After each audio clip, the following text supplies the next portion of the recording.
Lily Stolzberg here at Uncle Giuseppe's Marketplace with my very good friend Vinny, who is going to cook up something delicious. What are we doing today? We're doing pasta carbonara. We're gonna just take the skin off the outside of this. We're gonna leave our pieces that we're gonna cook nice and big.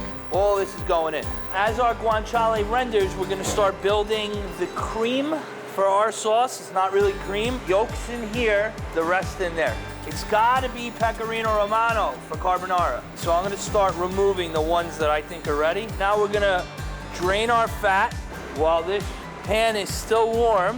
I'm gonna add my black pepper to this just to give it a little toastiness. Just move that around a little bit. I'm gonna back this off. Let's take a little of this rendered down.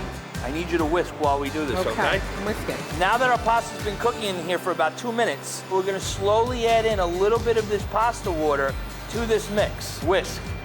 Remember our pan that we had our black pepper Yes. in? If your pan is on, you're gonna make scrambled eggs.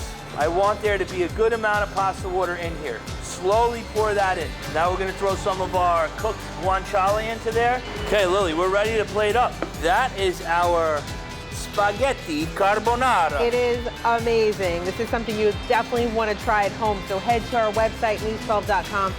Try the recipe. Thank you. My pleasure as always. I'm trying this now. All right.